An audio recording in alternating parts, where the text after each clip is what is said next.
Assalamualaikum warahmatullahi wabarakatuh.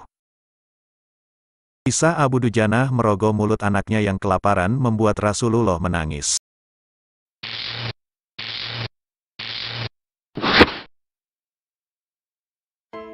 Dalam kitab I'anatut Talibin karya Abu Bakar bin Muhammad Syatta ad-Dimyati, terselip kisah yang sangat mengharukan. Kisah tentang salah seorang sahabat Nabi yang zuhud dan wara. Adalah seorang sahabat Rasulullah Shallallahu Alaihi Wasallam bernama Abu Dujanah radhiyallahu anhu, yang mempunyai kebiasaan terburu-buru meninggalkan jamaah seusai salat subuh, tidak seperti halnya sahabat yang lain yang menunggu hingga Rasulullah Shallallahu Alaihi Wasallam selesai berdoa. Suatu ketika Rasulullah Shallallahu Alaihi Wasallam menegurnya, "Wahai Abu Dujanah, tidakkah kau memiliki permintaan kepada Allah? Kenapa engkau tidak menunggu sampai aku berdoa?" Tanya Nabi kepada Abu Dujanah kemudian. "Tentu aku mempunyai permintaan kepada Allah, ya Rasulullah," jawab Abu Dujanah. Rasulullah Shallallahu Alaihi Wasallam kembali bertanya, "Lalu mengapa engkau terburu-buru pulang?"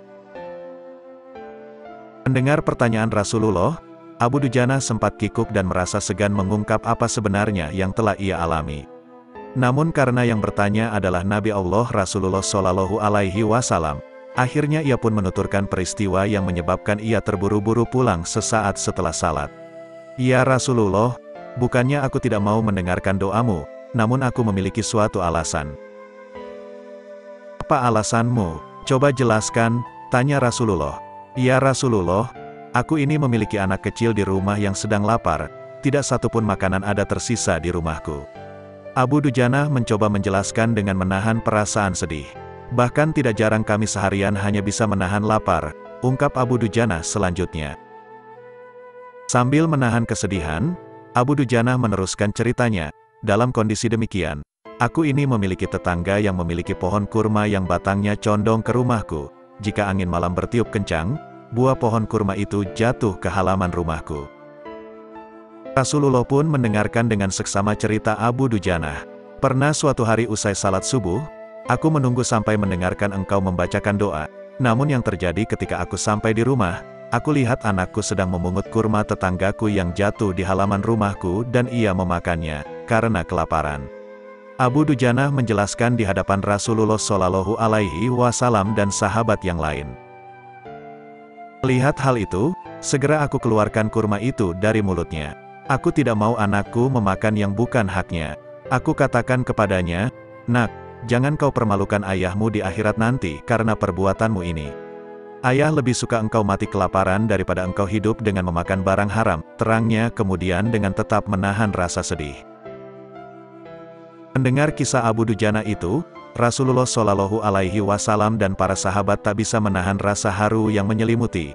Mata beliau berkaca-kaca sebelum akhirnya meneteskan air mata. Sesaat kemudian Rasulullah bertanya siapa pemilik pohon kurma itu, yang kemudian diketahui bahwa pemilik pohon kurma tersebut adalah seorang laki-laki munafik. Kemudian Rasulullah Shallallahu Alaihi Wasallam bersama beberapa sahabatnya yang lain mendatangi tetangga Abu Dujanah. Mereka memberikan penawaran kepada si pemilik pohon kurma dengan imbalan pohon-pohon kurma di surga. "Aku akan membelinya dengan 10 kali lipat dari pohon kurma Anda itu. Pohonnya terbuat dari batu zamrud berwarna biru, disirami dengan emas merah, tangkainya dari mutiara putih. Di situ tersedia bidadari yang cantik jelita sesuai dengan hitungan buah kurma yang ada." Begitu tawar Rasulullah Shallallahu Alaihi Wasallam kepada si munafik ini. Orang munafik ini lantas menjawab dengan tegas, "Saya tak pernah berdagang dengan memakai sistem jatuh tempo. Saya tidak mau menjual apapun kecuali dengan uang kontan dan tidak pakai janji apapun." Kemudian Sayyidina Abu Bakar radhiyallahu anhu dengan sukarela membeli pohon kurma yang dimaksud dengan harga 10 kali lipat dari harga yang semestinya, karena pemiliknya enggan untuk menjualnya dengan harga biasa. Munafik yang sangat tamak akan harta itu lalu menerima uang dari Abu Bakar dengan perasaan yang senang bukan kepalang. Karena kedermawanan Abu Bakar, Rasulullah Shallallahu Alaihi Wasallam kemudian bersabda, "Hai Abu Bakar, aku yang menanggung gantinya untukmu." Mendengar sabda Nabi ini, Abu Bakar bergembira bukan main.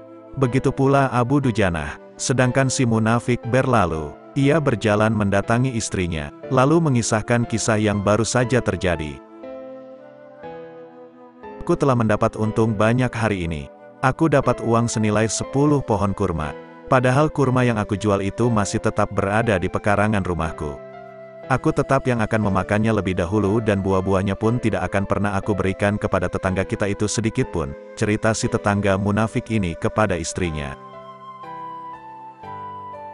Malamnya, si munafik tidur, dan ketika bangun di pagi harinya tiba-tiba pohon kurma yang ia miliki berpindah posisi, menjadi berdiri di atas tanah milik Abu Dujanah. Seolah-olah tak pernah sekalipun tampak pohon tersebut tumbuh di atas tanah si munafik. Tempat asal pohon itu tumbuh, rata dengan tanah. Ia pun keheranan tiada taraf. Dalam kisah ini, dapat kita ambil hikmah dan iktibar, betapa hati-hatinya Abu Dujanah sahabat Rasulullah Shallallahu Alaihi Wasallam tersebut dalam menjaga diri dan keluarganya dari makanan harta haram. Sesulit apapun hidup, seberat apapun hidup, seseorang tidak boleh memberikan makanan untuk dirinya sendiri dan keluarganya dari barang haram. Karena tubuh yang dimasuki makanan haram akan membuat doa sulit dikabulkan dan jasad akan ditempatkan di neraka, seperti diriwayatkan dari Abu Bakar As-Siddiq radhiyallahu anhu, dari Rasulullah Shallallahu Alaihi Wasallam bersabda, tidak akan masuk ke dalam surga sebuah jasad yang diberi makan dengan yang haram. Hadis riwayat Abu Ya'la, Al-Bazzar, At-Tabarani. Silahkan klik subscribe, like and share agar kita bisa berbagi kebaikan dan amal jariah. Wassalamualaikum warahmatullahi wabarakatuh.